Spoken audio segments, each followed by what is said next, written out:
macaron bechamel. Yeah. Request nga ni amo to at masayang masaya na naman ako kasi sa mga hindi nakakaalam, gamay na gamay ko na talaga ang paggagawa nito. Hindi naman sa pagmamayabang pero ito talaga ang nahiligang kainin ng amo ko dati sa Jeddah. At uunahin ko na nga sa paggawa ng bechamel sauce pero half lang muna na ingredients ang ilalagay ko dito. Naglagay lang ko dyan ng 4 na kutsara ng all-purpose flour, 4 na kutsara ng powdered milk, pepper and salt for taste. Nakaubos nga ko dyan muna ng 3 cups of water tapos dadagdagan lang natin yan.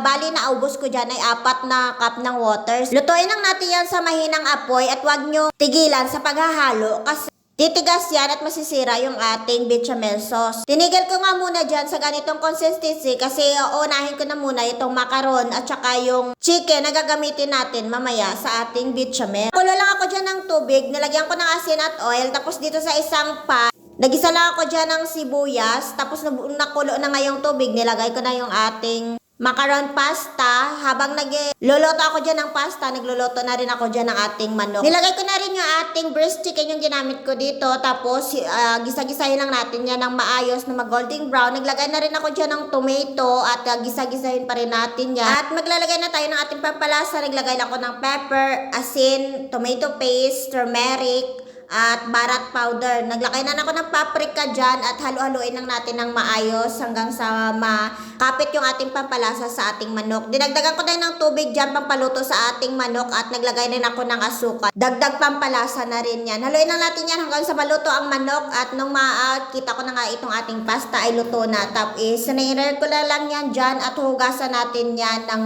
very light. At isi-set aside muna natin yan kasi tatapusin natin itong bechamel sauce natin. May tumigas na nga sa ibabaw niyan at normal lang yan pag nires mo. Pero dadagdagan ko na yan ng fresh milk, konti lang, mga half cup. At naglagay na rin ako dyan ng coke na liquid cheese at mix lang natin yan. Hindi ko na yan pala pinaapuyan. Ganyan lang siya kasi medyo mainit pa naman hanggang sa ma-dissolve lang yung ating liquid cheese. At nung maluto na nga lang na ating ingredients, kumuha lang ako dyan ng baking pan. Next ay nilagyan ko muna ng pasta, tapos hinaluan ko siya ng bechamel sauce. Opo, ganyan po ako maglagay.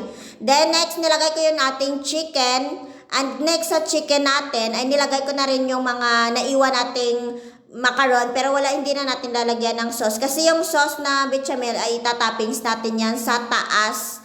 At kukot lang natin lahat yan ng bechamel sauce, yung pasta natin. At naglagay na rin ako dyan sa taas ng mozzarella cheese. Kinot ko lang lahat yan yung mozzarella cheese kasi ito rin naman sa strap sa ating bechamel sauce. Tapos ay in-oven ko na siya ng mga 20 minutes or 15 to 20 minutes. At ito naman yung ulam namin. Nagsinigang ako ngayon kasi para masarap maghigop ng sabaw. So nagsinigang lang ako dyan. Nilagyan ko lang dyan ng... Pero sa next video, kayo ipopost ko rin itong paggawa ko ng sinigang na Arabic style na more gulay. Kasi maraming gulay si amo. At sa mga oras na to, pumasok nga si amo at nagtatanong kung luto na. So pinakita ko nga sa kanya at sabi niya, konting dark pa daw sa taas. So ayan, pinadark ko pala ng mga 2 minutes. So, dalawa pala yung kanyang request, itong macaron bechamel at saka tabule. So, yun lang. Thank you sa panonood. Don't forget to like and subscribe to my channel and mga